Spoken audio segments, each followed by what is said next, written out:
to you by Cuckoo FM. Download the app now. Britain का शाही परिवार, नाम तो सुना ही होगा कि तर्ज पर अपना इंट्रो कराने वाला परिवार की लिस्ट लंबी और वंश बेहद पुराना। इतना कि एक एपिसोड तो शाही गद्दी के वारिसों का नाम बताने में ही लग जाए।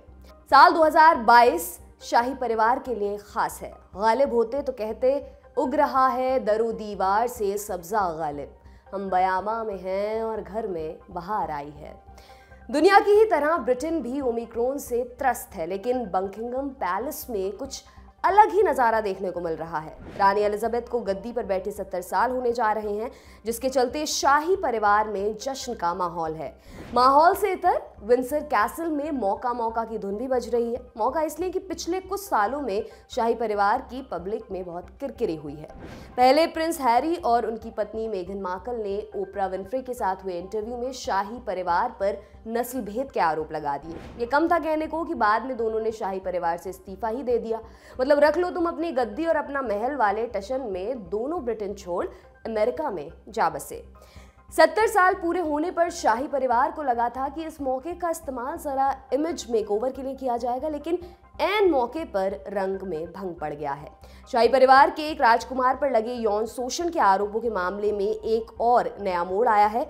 जवाब मांगा गया तो शहजादे ने फरमाया, साहब क्या बात करते हो, हमको तो पसीना ही नहीं आता। दोस्तों ने भी कहा, सच है, हमारे शहजादे को तो युद्ध में लड़ते हुए पसीना नहीं आया, तो अब क्या आएगा।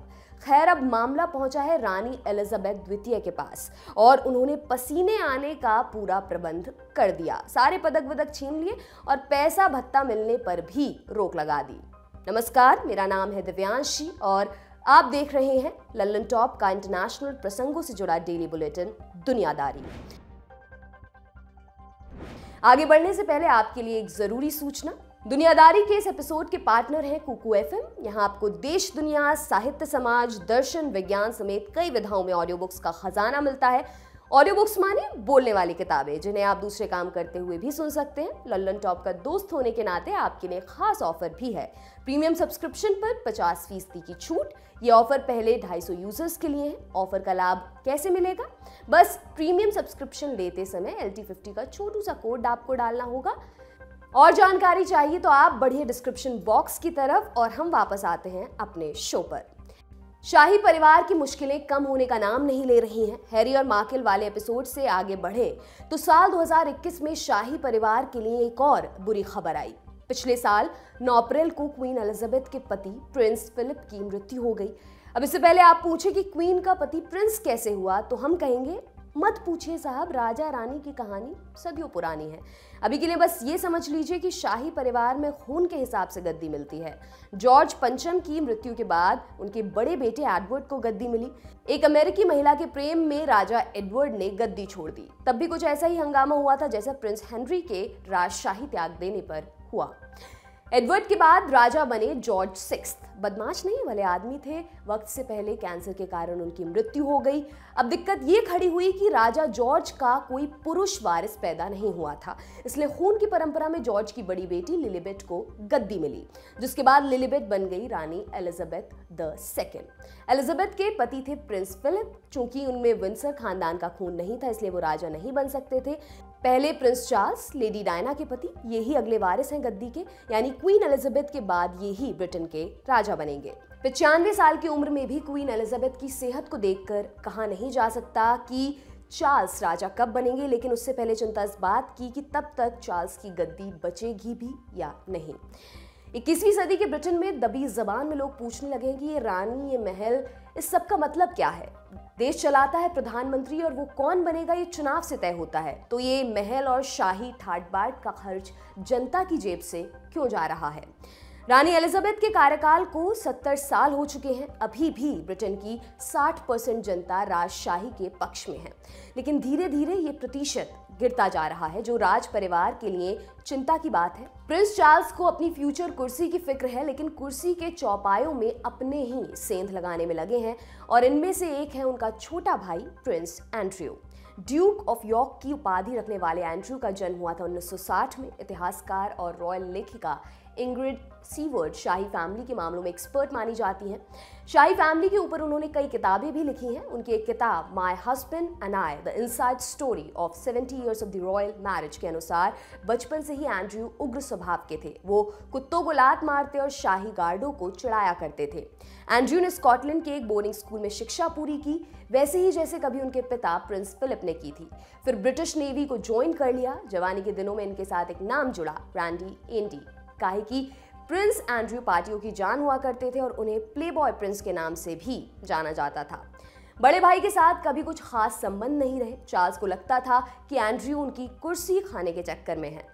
चार्ल्स की पत्नी डायना को जब पहली बार शाही परिवार से मिलवाया गया तब भी खबरें उड़ी कि डायना को चार्ल्स की बजाय एंड्रयू के लिए देखा जा रहा है। बाद में डायना और एंड्रयू की दोस्ती के चर्चे भी खूब उठे।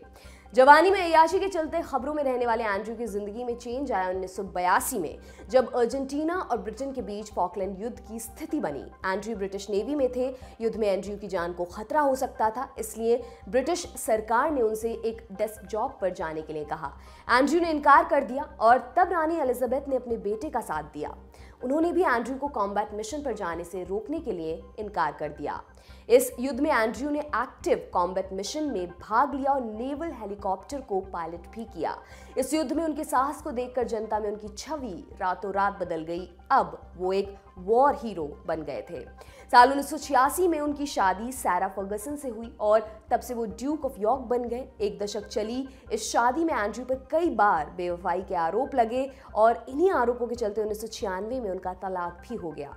2002 में उनका नाम एक और स्कैंडल में सामने आया। न्यूजीलैंड हेराल्ड की एक रिपोर्ट के अनुसार प्रिंस एंड्रयू तेज रफ्तार से गाड़ी चलाते पकड़े गए थे। तब वो एक गोल्फ चैंपियनशिप में हिस्सा लेने जा रहे थे।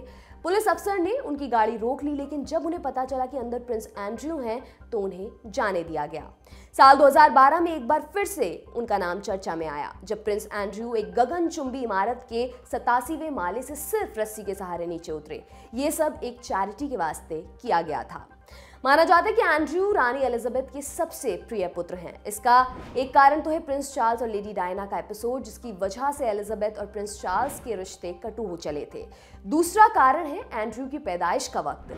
जब एंड्रयू पैदा हुए तब तक एलिजाबेथ रानी बन चुकी थी और ये 103 साल बाद हो रहा था कि किसी शासक के सत्ताधीन रहते हुए कोई पुरुष वारिस पैदा हुआ हो। चूंकि एलिजाबेथ के पति प्रिंस फिलिप भी मिलिट्री बैकग्राउंड से आते थे, इसलिए एंड्रयू के मिलिट्री बैकग्राउंड के चलते भी वो क्वीन एलिजाबेथ के प्रिय बने रहे। एलिजाबेथ के दूसरे बेटे होने के बावजूद गद्दी के वारिस के तौर पर इनका नंबर 5वां है। इनसे पहले प्रिंस चार्ल्स और उनकी औलादों का नंबर आता है। कुछ सफेद और कुछ ग्रे के बाद अब चलते हैं एंड्रयू की जिंदगी के स्याह पक्ष की ओर। 21 दिसंबर के दुनियादारी के एपिसोड में हमने आपको जेफरी एप्स्टीन की कहानी बताई थी। बताया था कैसे अपनी दोस्त घिलेन मैक्सवेल के साथ मिलकर उसने 80 से अधिक नाबालिग लड़कियों का शोषण किया। ये दोनों केवल शोषण ही नहीं करते थे, बल्कि नाबालिग लड़कियों को ऊंची पहुंच और रसूख वाले लोगों तक सप्लाई भी किया करते थे।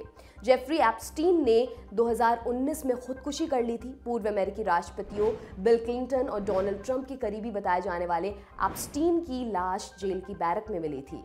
घिलेन मैक्सवेल को भी साल 2021 दिसंबर महीने में सजा सुनाई गई।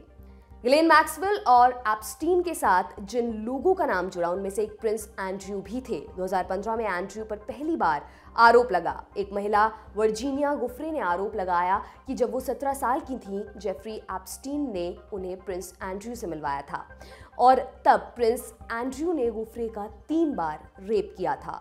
साल 2019 में एंड्रयू ने बीबीसी को एक इंटरव्यू दिया। इसमें उनके एप्स्टीन और घिलेन मैक्सवेल के साथ रिश्तों को लेकर सवाल पूछे गए। इस दौरान इंटरव्यूअर ने एंड्रयू को गुफ्रे के एक बयान का हवाला दिया। गुफ्रे ने बताया था कि जब एंड्रयू से उनकी मुलाकात हुई तो वो पसीने से तरबतर हुए जा रहे थे। इस सवाल के जवाब में एंड्रयू ने कहा कि उन्हें ऐसी किसी भी मुलाकात के बारे में कुछ याद नहीं। साथ ही दिया एक अजीबोगरीब बयान। बोले कि मेडिकल कंडीशन के चलते उन्हें पसीना आता ही नहीं। गुफ्रे के साथ एक पुरानी फोटो को लेकर भी वो कोई जवाब नहीं दे पाए। सिर्फ इतना कहा कि उन्हें ऐसी कोई मुलाकात याद नहीं है। इस इंटरव्यू के बाद ब्रिटेन में हंगामा मच गया। 2019 चुनाव का साल था, लेकिन अखबारों की सुर्खियों में एंड्रयू का ये इंटरव्यू छाया रहा। शाही परिवार के लिए एक बड़ा स्कैंडल था। मजबूरन एंड्रयू ने ऐलान किया कि वो उन पर लगे आरोपों के चलते पब्लिक लाइफ से पीछे हटते हैं। फिर तमाम चैरिटी और संगठनों ने एंड्रयू से किनारा कर लिया। इसके बाद वे बहुत ही कम मौकों पर सार्वजनिक तौर पर नजर आए। लगा इससे मामला शांत होगा, लेकिन तब एक और मुसीबत आ खड़ी हुई। साल 2021 में वर्जीनिया गुफरी ने अमेरिकी अदालत में एंड्रयू के खिलाफ मुकदमा दायर कर दिया। इसी महीने 12 जनवरी को इस मामले में लेटेस्ट अपडेट आया। न्यूयॉर्क अदालत के जज ने प्रिंस एंड्रयू पर यौन शोषण का मुकदमा चलाने की इजाजत दे दी। एंड्रयू के वकीलों ने प्रयास किया कि अदालत इस मामले को खारिज कर दे, लेकिन न्यूयॉर्क के जज ने उनकी ये कोशिशें निरस्त कर दी। जैसे ही मुकदमे की खबर सामने आई, शाही परिवार की तरफ से भी क्राइसिस मैनेजमेंट की कोशिशें तेज हो गईं। इस बीच लोगों की तरफ से मांग उठी कि क्वीन एलिजाबेथ कुछ सख्त कदम उठाएं। रॉयल नेवी, रॉयल एयरफोर्स और ब्रिटिश सेना के अधिकारियों ने क्वीन एलिजाबेथ को एक पत्र लिखा। उन्होंने मांग की कि सशस्त्र बलों में एंड्रयू की पदवियां और उपाधियां छीन ली जाएं।